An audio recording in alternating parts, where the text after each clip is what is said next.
NEPM's podcasts are funded by Armbrook Village, offering research-based arts, music, fitness, and lifelong learning programs at their assisted living and Alzheimer's care community in Westfield. armbrookvillage.com. The Fabulous 413 podcast is funded by Northeast Solar, offering solar options, energy security, and solutions for the local community. Learn more at northeast-solar.com. Welcome to the Fabulous 413. I'm Khalees Smith. And I'm Monty Belmonte, and we are in Stockbridge today at Naumkeag. Naumkeag is the former country estate of the New York City lawyer Joseph Hodges. Choate. Yeah. And Caroline Dutcher. Dutcher? Dutcher. We're going to ask the guy who knows all of this. Sterling Choate. The estate centerpiece is a 44-room shingle-style cottage or country house designed by Stanford White of McKim, Mead & White and constructed between 1885 and 86. The estate is noted for its large gardens, which were designed in the mid-20th century by noted landscape designer Fletcher Steele in conjunction with Mabel Choate. A National Historic Landmark District, Naumkeag is now owned by the Trustees of Reservations, who operate it as a nonprofit museum. And this weekend, the site will embark on one of its first of two large-scale seasonal events, the incredible Naumkeag Pumpkin Show, where the immensely artable squash proliferates the grounds in fantastical displays and spooky delights. We are joined by Brian Cruey, the regional VP for the Western Hills and Berkshires. Brian has been at Naumkeag for the last several years and will act as our historian today. He is also, we are told, the mad genius behind Naumkeag's two signature events, Winter Lights and the aforementioned incredible Naumkeag Pumpkin Show, which opens to the public tomorrow. And not just that, but like the restorations of the grounds in general, the gardens writ large, because I have some horticultural questions for you. Yeah, this is your baby, Brian. This is my baby. Hello. Thank you for being here today. Thank you for having us. Rainy Berkshires Day. Still beautiful, though, Still right? gorgeous. So we're just, first of all, thanks for taking so much time on a day where I'm sure it's very busy. There's so many people around getting ready for this pumpkin festival. But describe this cottage and where we are in relation to it right now, where we're broadcasting from. Sure. So we are on the back porch of the house. And you kind of look out here onto Monument Mountain, down to the valley below on the 44 acres that make up the Naumkeag estate here in Stockbridge, Massachusetts. So we're here at the top lawn. There's lots of design landscapes around here. What really Mabel and Fletcher did so well was just create a sense of whimsy here in the gardens. You know, you turn a corner, there's lots of things that you can't see that you kind of have to discover on your own. So we really used those bones for the incredible Naumkeag Pumpkin Show to kind of lead people through a real journey. We tell a story here with the pumpkins. A lot of that has to do with the history of the site, but really just dials into that sense of whimsy that Mabel and Fletcher were so intent on creating here with what is really a genius case study of landscape architecture. We were told that when the opportunity came to work here that you jumped at it. What was it about these grounds that appealed to you so much and your general aesthetic? You know, I didn't jump at it as much as stalk the trustees until they relented and hired me for this job. Because if you are a landscape junkie, you know this garden. It is in your history book. It is part of your study.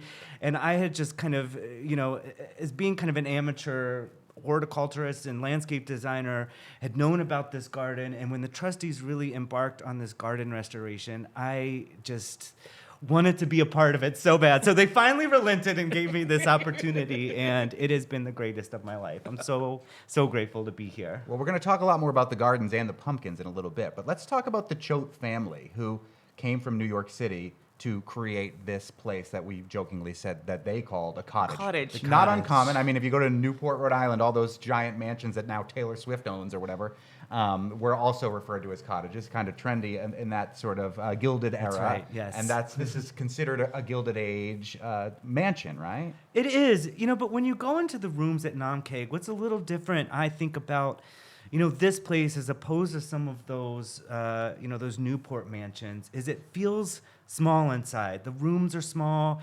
You know, yes, this is a big mansion by any standards, but the family really designed this for a family retreat for themselves. You know, They entertained here for sure, but there's no ballroom. The dining room's not expansive. This was a refuge for them to retreat to enjoy each other, to connect with nature, and really create an escape for them outside of New York City. And Joseph Hodges Choate, people might know the name Choate because of the prep school, but that was Joseph's brother that founded that prep school, I believe? That's right. That's correct. Yes. So who was the Joseph Choate who is one of the people behind this building along with his wife? So he was a famous New York lawyer. He worked for Big Tobacco. He worked for Steel. He worked for all a the lot good of stuff. The big things, He fought the income tax and won in the Supreme Court, which is why he was able to build this huge place. So, interesting. It would be another 18 years before, the Constitution was ratified to include the income tax. But he was kind of the one who argued against it originally. So that's probably his biggest claim to fame. He was, for many, obvious reasons. A champion to some. Very popular. Makes a lot of sense Very why popular this to is some. considered a cottage, but now the people own it. That's right. But he also was an ambassador to the UK right before the First World War. So he really played a big part in U.S. history. He's one of the most popular people in U.S. history you probably never have heard of. So he did a lot, and we are really lucky to have, kind of some of what he left behind, and what really Mabel left behind to us at the trustees. His daughter, Mabel Choate, was the one who really developed the grounds here, the public garden side of Naumkeag, over about 30 years with Fletcher Steele, and this is really considered his masterpiece as well. So we consider ourselves incredibly fortunate to have been given this as an organization and trusted to interpret it, open it, and welcome the public here to kind of share in the joy that is this spot. We're speaking with Brian Cruey, who's the Regional Vice President for the Western Hills and the Berkshires for the Trustees of Reservations at one of the trustees' sites in Stockbridge, Naumkeag. Where did the idea for the pumpkin show come about? We kind of started out with some smaller fall events. We had a pumpkin trail, we called it, which was really geared to young kids. And it was, kind of a path through the garden. We had a few jack-o'-lanterns, not 2,000 like we have now, but enough to, bring it to the site and have the kids here. And we did little kind of plays with different nighttime creatures. We'd have a bat that was, giving a little, monologue, and then maybe a moth who was dancing around, So just kind of trying to inject some education there for some kids. And then we would pivot the last 2 weeks of October. We did that the first 2 weeks. Then the last 2 weeks we would change it all up to a haunted house, and we really did the inside. It was very scary. Yeah, it's scary in there even when it's not officially. It really kind of is. Yeah, you don't have to You do have a some whole kind lot. of creepy, ghosty, Yes. skeleton-y people hanging out in some of the rooms, right? Yes, and some that you can't even see.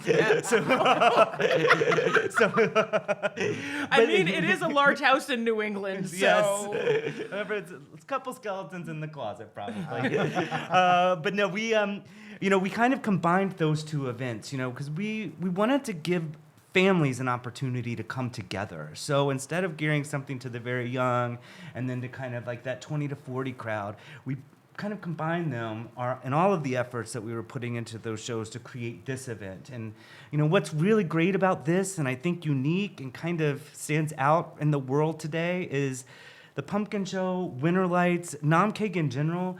This is a place you can come with your whole family, and everyone's going to have a good time.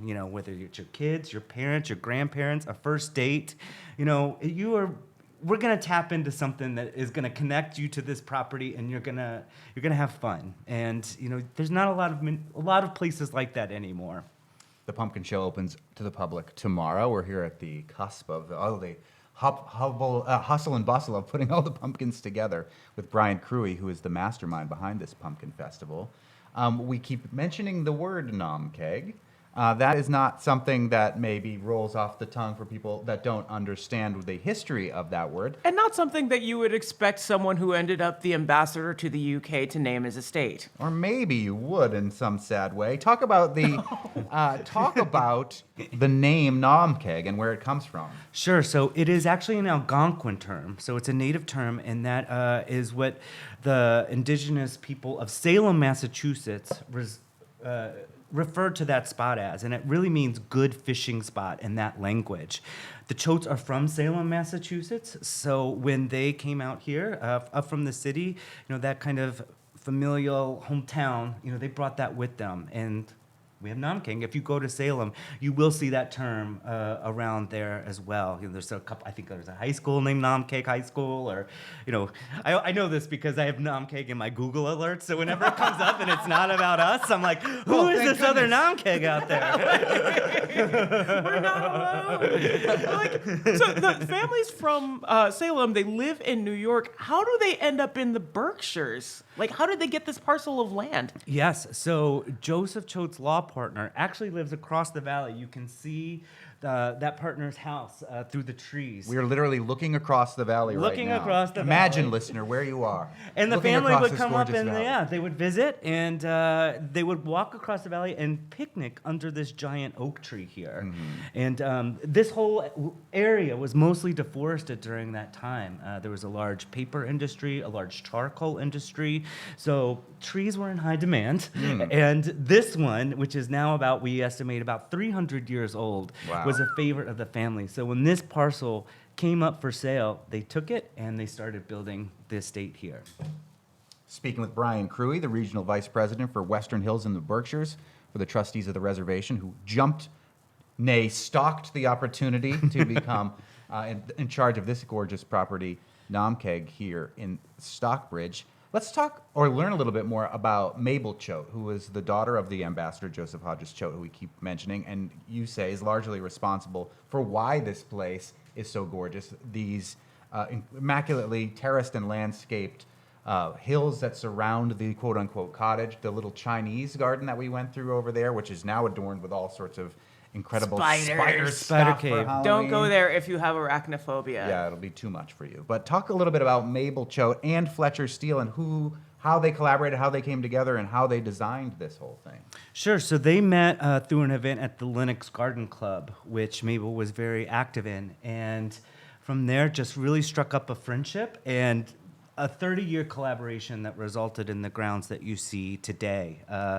And he was often a guest here at the mansion. He had his own room upstairs. And, this was just a place where Mabel let him express himself and play around with the landscape, and she really encouraged that. She gave him ideas of her own. Our most iconic feature that we have here, the blue steps, and this is, I told you, if you've got a book on landscape architecture, there's a chapter on Fletcher Steele, and this is the cover photo.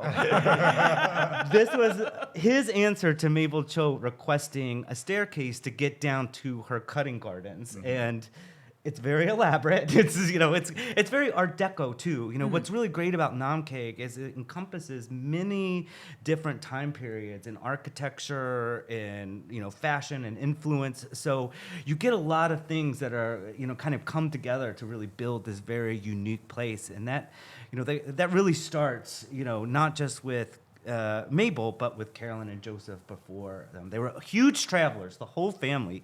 Mabel never married. She was single. Her whole life, she never had children.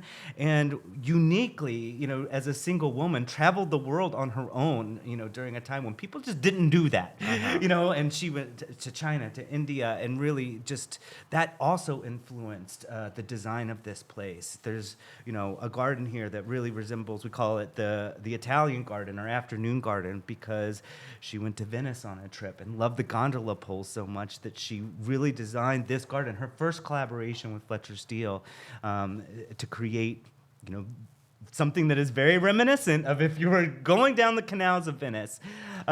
We also have the Chinese garden, which you mentioned, where a lot of her collection from China is now stored. I felt like I wanted to practice my kung fu there. I went in there and it definitely feels good. Lots of dragons. It's not a true Chinese garden. Well, I mean, we're in there are Stockbridge, rules. Massachusetts. There are rules to gardens, So we really call it a Pan-Asian influence garden, I like that. but technically we stick with the Chinese garden because that's what it's known as. Yes. You had some horticultural questions, Khalees. Well, no. We're not going to press you too hard on it, but there was some First, I fascinating would have mentioned, I things. think that I noticed going towards the Pan-Asian Yes. garden, which is how I'm going to refer to it now. But there are crocuses. Yes. In the field there. What month is it? It is almost October. And Yes. there are crocuses. Fall crocus. A beautiful, crazy plant. It looks like aliens planted it because you get this really great, abundant foliage in the spring. That dies back, but the flower doesn't come till the fall. And just the fall on this kind of white, almost translucent stem that kind of fades up to a pale purple. It's really incredible. And we're lucky to have a lot of it here. When it comes out, it has a huge impact, and people are like, "What is that?" It looks a little creepy because they definitely look like regular crocuses, but like Yeah, almost and like snowdrops, long, too. white, scary ghost fingers. Yes, Yeah, it's like- perfect for perfect for the pumpkin show, which is spooky, not scary. That is Yes. our tagline. So we Fun don't want for all peop- kids. Exactly. Yeah. Spooky, not scary. And then the things that kind of look like, they look like artichokes. I know that they're not. They seem like they're on almost, it's not magnolia. I have no idea what this tree is, but there's these globes. Some kind of fruit. There's some kind We're of looking right at it right globy now from the fruit back. that You are looks a lot correct. like- It is a magnolia. Congratulations. Yay! You win. It's a magniflora magnolia, so it is A magaflora magnolia. I didn't yes, know it that gets trees this had a political politic. Huge, no, not mag. Is in large. I see. It is, and it has this really large bloom on it that comes kind of in late June. It's about the size of a dinner plate, so it's kind of a very atypical magnolia. Most of them will bloom in the spring. This one comes a little bit later and has a much larger bloom on it, a much larger leaf on it. So that's kind of where it gets its name from. And good job. These beautiful berries that also kind of form the seed pods from that tree. They're so pretty. They Yeah, they really really do are. kind of look like artichokes. It's neat to see them up close. I think we should ask about we should talk about pumpkins. Okay. All right, let's talk about the pumpkins for a while, because that's kind of why we're here. We're going to kick off the Pumpkin Festival, which begins at Naumkeag in Stockbridge tomorrow, and we're talking with Brian Cruey, who is the mastermind behind this Pumpkin Festival. Makes me sound like an evil genius. Well, I mean, it's I kind of mean- Halloween-y if we call you evil genius. I mean, you have a lot of helpers here having you put up like over 2,000 pumpkins. They might agree. Yeah, maybe. My staff would definitely agree. And we're going to with meet that. some of those minions in a little bit and hear about the carving. But we were told, well, first of all, when you walk into the place where they actually are carving the real pumpkins, it smells so pumpkin-y, which is great. It does. But there was a time where this Pumpkin Festival was an attempt to be all 100% Yes. real pumpkins into jack-o'-lanterns. Not the case currently. Tell us what you've got going No, on. we abandoned that very quickly because this event runs for about 5 weeks through the month of October, and your average pumpkin will last about 7 to 10 days. Yeah. So for us to keep 2,000 pumpkins on the property looking fresh at all times. I mean, talk about evil. That is cruel. That is cruel. You can't do that. So You're a giant team carving pumpkins literally every week. round the clock, 24 hours a day. The smell of Naumkeag wafts through the city of Stockbridge.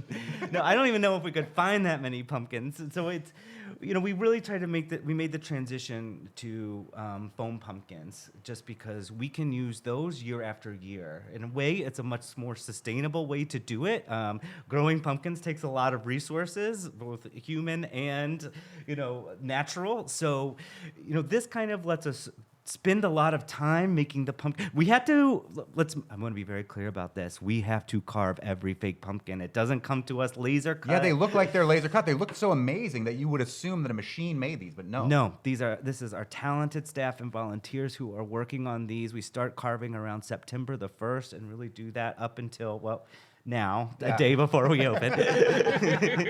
But, using the fake pumpkins, it really lets us spend a little bit more time, make an investment on them because we know it's going to last. And it also lets us build out scenes, so we can add characters to things. We've got the Golden Girls stopping by this year. They're a new We addition. missed that one. Oh, What did yeah. we see? We Gotta saw check out Blanche. we saw Luigi's Mansion, and Yeah. we saw the Doctor Who stuff and the Star Wars stuff. We saw the Lord of the Rings. Star Trek. Saw Star Trek. We saw Game the of like Thrones. fairy village. We Yeah. saw like the farmscape. There, I'm like, and I'm missing a whole Yeah. bunch. And then like the cool like random faces in between. Like there's just so much. Yeah. Yeah. And I think we're going to try to make a fabulous 413 pumpkin to hide somewhere We here. are definitely going to great. do that. Yeah, that would be fun. We're gonna do it. And we're going to meet some of the volunteers and the people that come out to carve some of these pumpkins in just a little bit. We're also going to talk to some of the folks that are doing the other programs with the Trustees of the Reservation, as well as focusing on the indigenous history of this land, Stockbridge, which many people call it Stockbridge now. And Naumkeag is the place in Stockbridge where we are now, which is an indigenous name as well. We are broadcasting from Naumkeag in Stockbridge with Brian Cruey, who is the evil genius behind the Incredible Pumpkin Show, which begins tomorrow. We're going to take a little break, and we'll be right back right here on the Fabulous 413 on 88.5 NEPM. NEPM's podcasts are funded by Armbrook Village Senior Living in Westfield, with support services designed to help seniors age in place, including a Compass Memory Support Neighborhood. More at armbrookvillage.com. It's the Fabulous 413 on 88.5 NEPM. We are broadcasting from Naumkeag and Stockbridge, one on the eve of their incredible pumpkin show. And earlier, we caught up with some of the folks carving the pumpkins. My name is Mary Dutloff. What do you do here at Naumkeag, Mary? I'm the Director of Public Relations for the trustees. Where are we right now? We are in the carriage house where the carvers are busy carving about 60 pumpkins that we need for the show that opens tomorrow. There's a mixture of real, like live, what formerly live pumpkins, and then other pumpkins made out of what? Foam. They're called funkins. Funyuns. Funkins. They are a carvable foam pumpkin that you can carve a design into.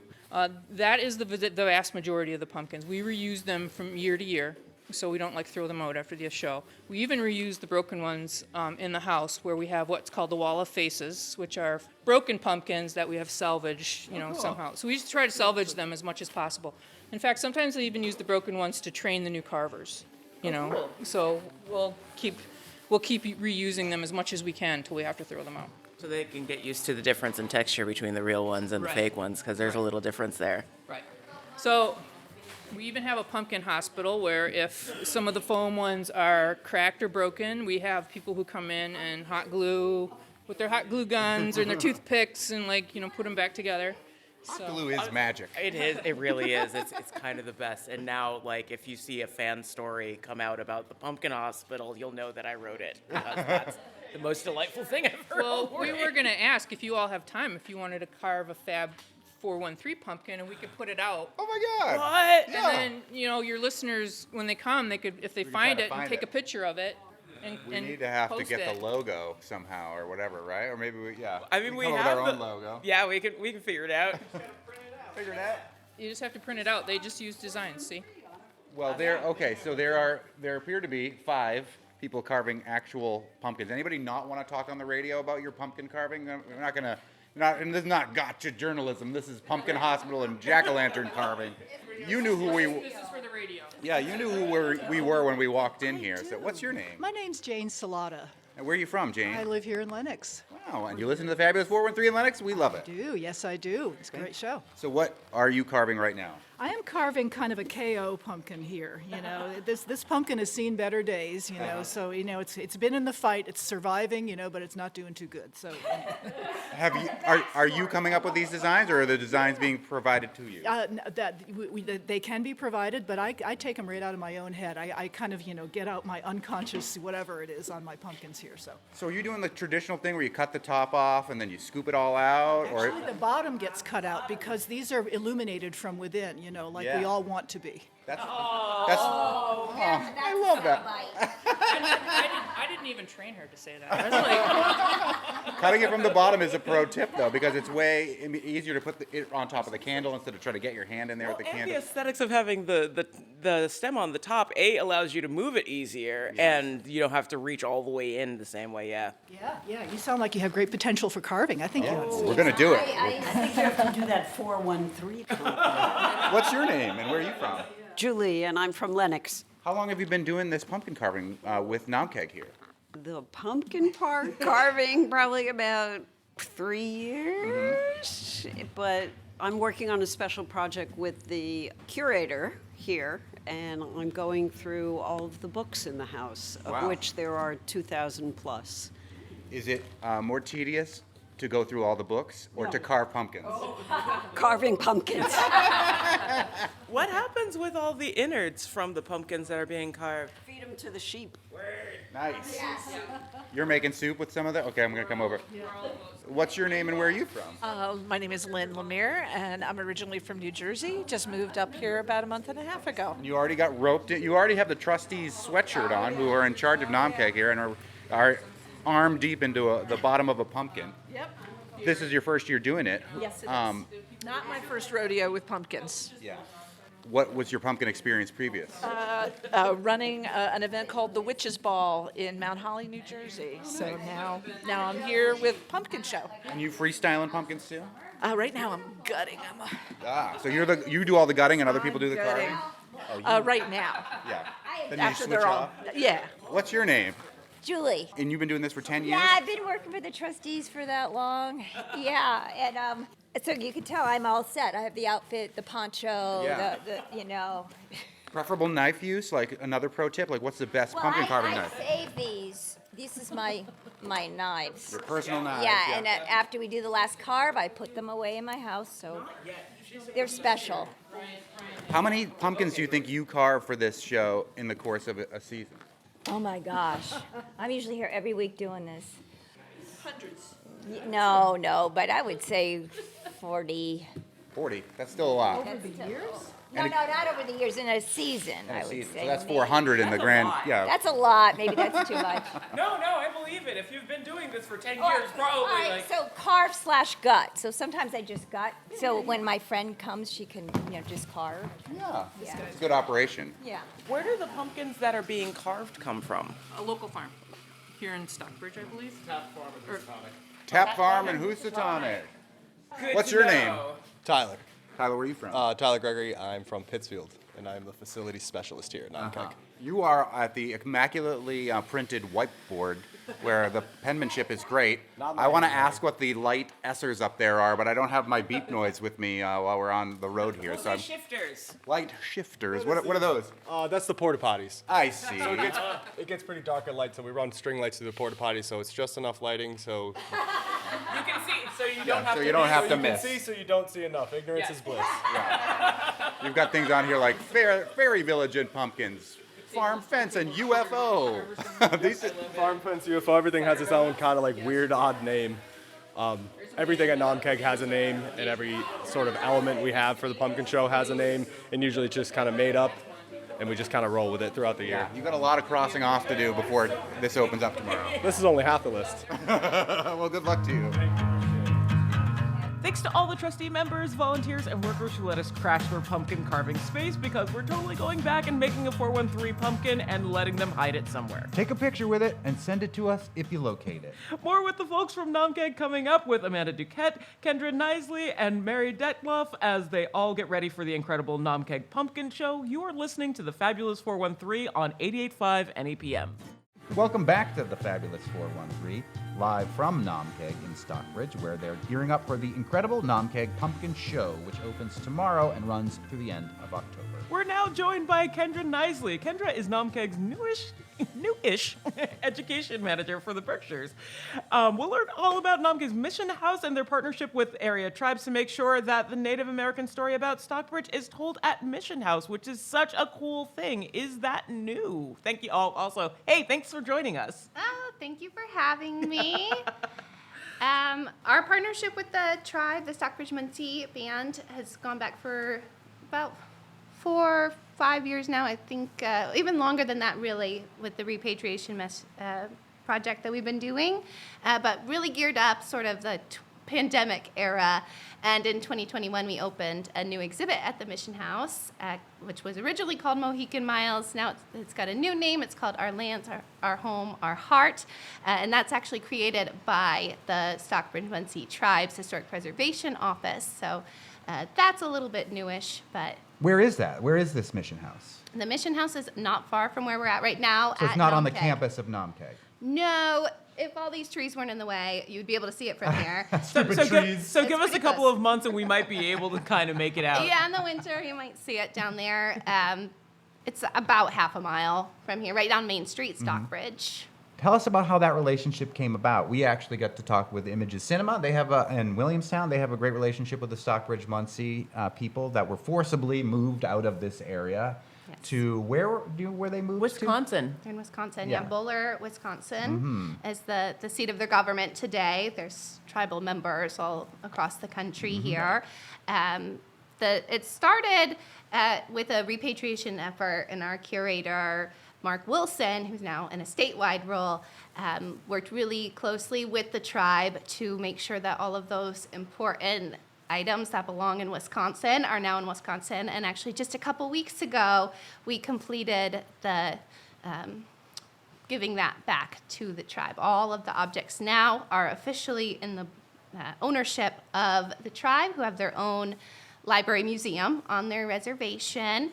And they've graciously loaned us 3 of the objects back. So we have a couple of things on display now, but most of those really important pieces are now back where they belong. How many pieces total were repatriated back to Wisconsin, or to the Muncie peoples? To the tribe. That's a great question. I don't know the number on top of my head.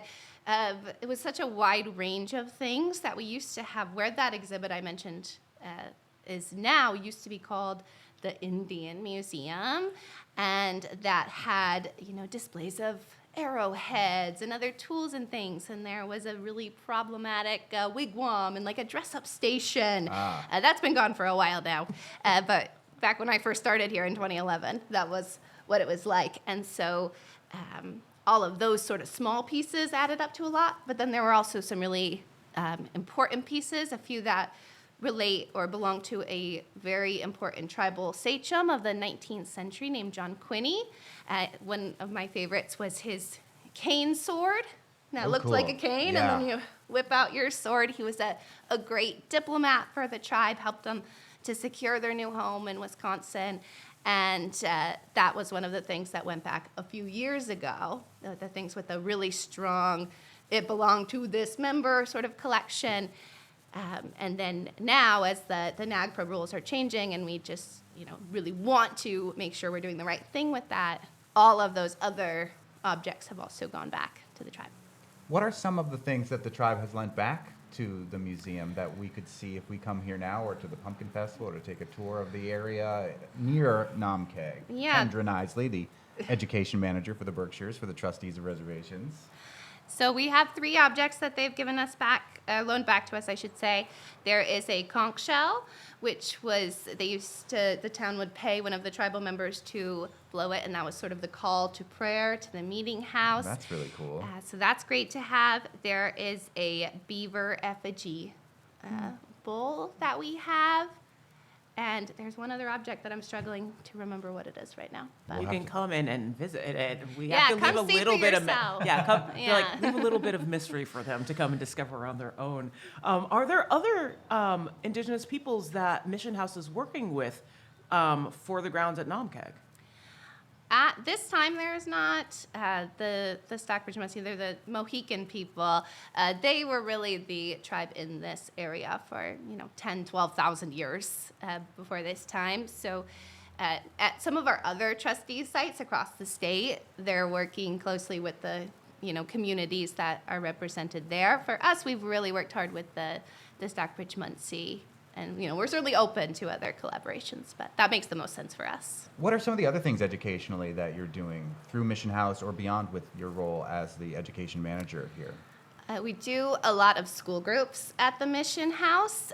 It's a topic that a lot of teachers don't always feel comfortable talking about with their class, so it's really helpful for them to be able to bring their field trip, to see it in person, to be able to see that exhibit with the tribe's perspective on that history, and talking about current things that they're dealing with, like repatriation and burying ancestors that have been held in museums for decades now, and how to be a good ally to them, about what life's like on their reservation. And for the local school children, it's a great way for them to get to know about that deeper history of this land. We also do school groups at the Ashley House, which is down in Sheffield. That's another place that's really coming alive. We have a wonderful curatorial fellow who's working down there named Livy Scott. She's going through cataloging the whole collection, working on a reinterpretation, focusing on Elizabeth Freeman, who was once enslaved in that house, and she was actually the first person to sue for her freedom and win after the after the Massachusetts Constitution of 1780. But Livy's also trying to give that picture of the larger community. It wasn't just Elizabeth Freeman there. There were at least 4 or 5 other people who were enslaved at the Ashley House with her. So Livy's bringing their stories back, and we're saying their names there now and talking more about that more complicated history. In Sheffield, that's a big spot for us. And we also do school groups here at Naumkeag, too. The Pittsfield second graders come in the spring for botany buds and learn all about flowers. We get to dissect tulips. It's super fun. That sounds awesome. Yeah, come back It's so in much May. less gross than the frogs that I had to dissect and the worms when I was a kid. I'd rather dissect a tulip. Right? Yeah, tulips are fun. Yeah. Is it hard working with other organizations to make complicated histories, which every place literally has complicated histories, more accessible for younger audiences? I wouldn't say it's hard. It's actually a benefit to be able to work with other organizations, especially at a place like the Ashley House. Like, it's hard for me as a white person to stand there and talk about, these stories that some people would think, oh, that's Black history, but it's really our American history. So it's great for us to be able to partner with places like the Du Bois Center in Great Barrington and scholars like Francis Jean Sneed Jones and other people like that, so we can get more of that perspective, and it makes it a much stronger and more interesting story, I think. We're speaking with Kendra Knisley, who is Naumkeag's education manager for the Berkshires. Naumkeag, run by the Trustees of Reservations, which has bunches of properties all across the state and around the area here in the Berkshires. We've been talking about the Mission House and the mission of the Mission House. You mentioned Elizabeth Mumbet Freedom a little bit earlier. Freeman, sorry. She won her freedom, but she was Freeman. Yes. Yes. There was a research project to find an ancestor. Were you involved in that project, or should we ask somebody else about that a little bit later in the show? That was another organization that did that. We were very happy to get to hear about their research, and we were actually able to welcome that descendant of Elizabeth Freeman, Lisa Shepperson. She's from Virginia now, and it was another organization. I think it was I can't remember which one it was, but they did a ton of genealogical work and were able to track her down. And she had never heard the story of Elizabeth Freeman. She had a really sort of fractured family history, and so it was really great to get to meet her and to welcome her to the Ashley House and to the Berkshires in general. And she was able to see a lot of other sites associated with Elizabeth Freeman, not just where she was enslaved, but where she lived later on when she had worked as a free woman for many years, and she had her own land and her own farmhouse where she lived with her daughter and her grandchildren. Yeah. We went to the farm, or we went to a farm that is at least named after her. I don't know the exact place. Yeah, it's super neat. When the age groups of students that come to learn this this history, do they get different experiences based on, of course they get different experiences based on age, but how different would a second grader learn than let's say juniors in high school, or a freshman college class coming down to learn more about the area that they're in? I think we try to tell sort of the same story. We want to make sure those same facts get along in an age-appropriate way. I think the biggest difference would be talking about the sources. How do we know these stories? And a lot of that for middle and high schoolers, that's more of what they're trying to get in, whereas the younger kids, they're just trying to, maybe they read a chapter book or a picture book about her and they're coming in. The older kids, we can say, well, here's what Catherine Sedgwick, who wrote a short kind of biography about Elizabeth Freeman, and what might her biases be. And we can get more into those deeper issues with the older kids who are able to understand that better and process it better and apply it to their own life and society that we live in today. Also, 2011 seems really recent for an Indian museum to have existed. Yeah. Sorry. It's common and a lot. I I'm also sure worked there's at worse another things museum going that on had the other currently things. right there now. are definitely Yeah. worse Looking at things. you, Agawam mascot. Yeah. So yeah, Yeah.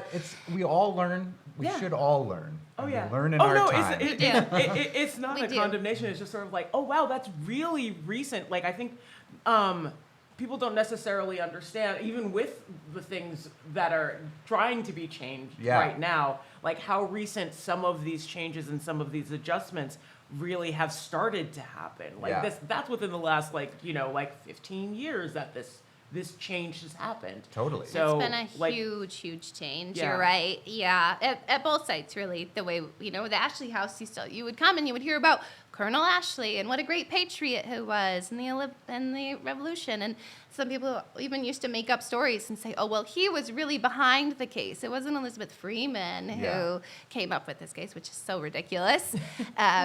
So even that has been a big shift and a change. Then we were talking about Elizabeth Freeman. Now we want to talk about this bigger, broader community there.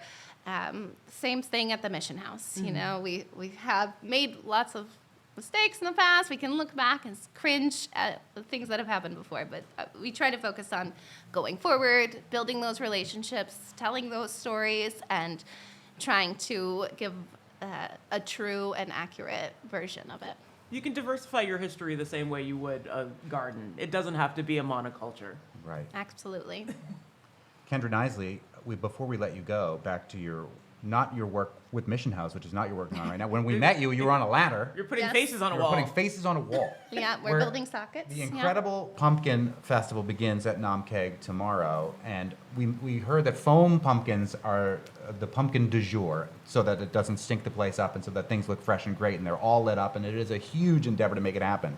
But sometimes these pumpkins get damaged because children. But you have done great things to try to make sure that these pumpkins can live another life, because people have hand carved these gorgeous, gorgeous things. Mm-hmm. What were you working on when we interrupted you on a ladder earlier today? So we were working on one of our best photo ops of the pumpkin show, which we call the pumpkin gallery or the pumpkin wall. And we take those old broken pumpkins that, whatever misfortune has come across them, and cut them in half. And we carve faces into the back. So they get a second life. We try to be sustainable. We are an environmental organization. And then we make like a gallery of all the pumpkin faces. And it's just super cool. It was really And cool. not to bring it back to like your title of education, but like also you get to use those broken pumpkins as training for people to learn how to carve these style of pumpkins, because it does feel a little bit different than carving like real, actual eatable pumpkins. Yeah. It's definitely a different experience to carve them, and we pull those old broken ones out when we start carving, and all the new people and even our returning staff, after a year of no pumpkin carving, you do a couple of those gotta ones, get some just practice. get back in the groove. Kendra Knisley is Naumkeag's education manager for the Berkshires. The incredible Pumpkin Festival begins here in Stockbridge at Naumkeag tomorrow. We'll take a little break, and we'll be back to hear more about some of the programs the trustees have in the Berkshires. You're listening to the Fabulous 413 on 88.5 NEPM. NEPM's podcasts are funded by Armbrook Village Senior Living in Westfield, offering assisted living and compass memory support with evidence-based treatment for those with memory loss. More at armbrookvillage.com. The Fabulous 413 podcast is funded by the UMass 5 College Credit Union, offering co-op advantage checking with cash back on all purchases, plus secure debit card controls, all from the UMass 5 mobile banking app. Insured by NCUA, umass5.coop. We're still here on the back porch of Naumkeag, overlooking the hills and this beautiful valley and the gorgeous trees and gardens that we have here. And joining us now is Amanda Duquette. Amanda is the Senior Engagement Manager for the Berkshires, who'll tell us about some of the other fall programming at reservations around the Berkshires. And Mary Detloff, Director of Public Relations for the trustees, who gave us a little tour of the grounds earlier and told us about the whole thing happening. Yeah, it's so great, and it's great to see you again, Mary. We had you in our studios, I believe. Yeah, a couple months ago. Back in June. Yeah. Thank you so much for coming out to Naumkeag It's to our talk about pleasure. the pumpkin show. We really appreciate your support. It's super gorgeous, even though it's raining and foggy. It's like the only rainy day we've had in weeks and weeks, but it's But supposed it just to clear kind of up. makes it atmospheric, too. Let's let the listener imagine that it's a gorgeous day here and that it's already night and all the pumpkins are lit up. But Amanda, tell us about some of the other trustees' locations that are nearish to where we are right now in Stockbridge, or maybe, nearest to just where people might be listening in the 4 counties of Western Mass. that you Yeah, wanna of focus course. on. So we have 18 properties within our portfolio, and that is just Western Hills in the Berkshires. So we have a lot packed into this small area. But nearby, Kendra was just talking about the Mission House, so we have that right down the street. Monument Mountain is 5 minutes from here. We've got Bartholomew's Cobble down in Sheffield, which is about 40 minutes. It's Ashley House is down there as well. Tyringham Cobble is about a half an hour from here. McLennan, Ashen Tully, also a half an hour. And So are we these have all a just lot. hiking locations? Or are they, They're- what happens at these places? This is a mansion that we're at right now. These aren't all mansions. No. Yeah. So they're mostly recreational properties. So they're hiking areas. Ashen Tully has ruins. They used to have a mansion there, and there's like a small garden. But they're mostly all rec sites. So great places for fall foliage hikes, Nice. which is what we try to promote now because we're mostly focusing on pumpkins at Naumkeag. Yeah, that's what everybody. You were also working on something pumpkin installation related earlier when Sure we saw you. was. Were you wiring Sure some was. pumpkins up or something? I was doing trail lights, which we all love. So staking lights into the ground, which is very fun. But that's my job for the day. I almost believe you. Yeah. Spends Good. most of the time working on hiking trails and advocating for land preservation. Spends a good chunk of time stringing up lights. Yeah, yep, that's basically it. Was there a connection between Naumkeag and the Mission House and the ones that are a little bit closer together before trustees got them under their purview? So Mabel Cho actually had a connection to the Mission House. She was the one that purchased the house originally, and she took it in as the museum. So that's the connection there. Outside of that, no, there's no connection between the houses. Some of the families were connected back then because they're all kind of around the same time period. But besides that, there's no connection. That is Amanda Duquette, who is the Senior Engagement Manager for the Berkshires for the Trustees of Reservations. We haven't really specifically said what the trustees are. We've talked about it on other shows, but if people have heard that name but aren't exactly sure what that means, what is it? So it's a nonprofit organization across Massachusetts that protects special places, which is our tagline. So it's beachland, recreational properties, historic houses, gardens, there's farms. So basically the organization just takes in properties to protect and preserve and to open to the public so people can enjoy them.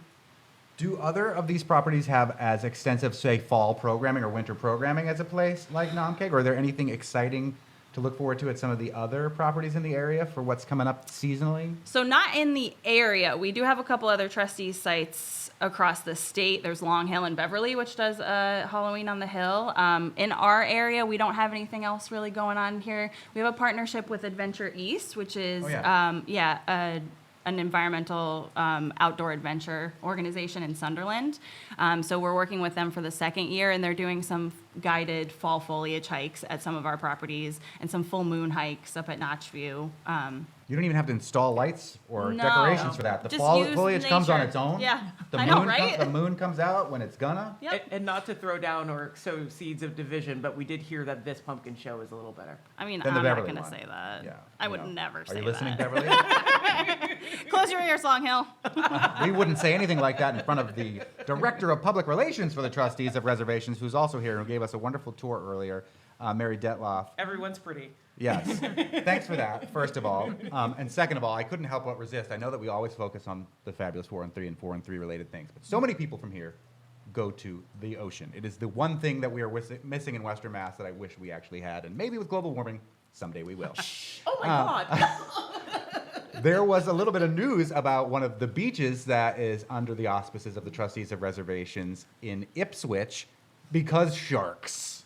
Yes, we did have to close Crane Beach out in Ipswich for the last couple of weeks because we have had sharks sighted off the beach, which was very unusual. We don't usually have sharks at Crane Beach. We did consult with the local public, safety authorities, also with marine biologists, and they advised that the best thing to do was closed down the beach for swimming. I mean, the beach is still open if you just want to go walk on the beach. On October 1st, the beach will open for dog walking, which is hugely popular. You know, we have to prohibit dog walking until then because of the shorebird. You know, shorebirds use that beach for nesting, particularly endangered species like piping plovers and oyster catchers. Yeah, we had to close it to swimming, but you can still go, and if you just want to sit and soak in the beauty, get a little restorative relaxation in. We also have people that ride their horses on Crane Beach. Oh, that's really cool. So I've never seen that. It's really Beautiful beach. It's really kind of majestic to see that happen. So You mentioned you talked to a marine biologist or someone there who was explaining why there are sharks in Ipswich when there usually aren't. Like if you go on the Cape, it's every day you know there's Right. going to be a shark. I got my Well- Sharktivity app on right now. You know, I'm originally from the Midwest, so I'm not used to sharks. They don't get that way. No, I'm from a Great Lake. I'm Just from land Michigan, the sharks. Great Lakes state, and that's one of our big sayings: no sharks, no salt. Yeah, the marine biologist was basically telling us that September is peak shark season off the coast of Massachusetts. It's when they're most active. They're moving around. The waters off of the North Shore right now are very warm. Probably because of climate change. There's also a lot of what they call bait fish hanging out at Crane, in the waters off of Crane Beach right now. So it's easy pickings for these young sharks, and that's what they are. They're younger sharks. They're not like the big Jaws, 8-10-foot sharks. Yeah. They're smaller great white Baby sharks. sharks do. No, Yeah. nope. They're I just smaller. got a look They're of smaller. death from our director Tony Dunn. Yeah, they're smaller great white sharks that are right now hanging off of. They're not so Crane great. Beach. So the beach is closed for swimming through Monday. Well, that ties it all together because that area is Naumkeag. And where we are now is also called Naumkeag. And it is the site of the incredible Pumpkin Fest. Something It will weird open and here fitting tomorrow. that sharks and ticks show up at the same time of year. Yes, ticks are out as well. So those are the land sharks that we have to worry about.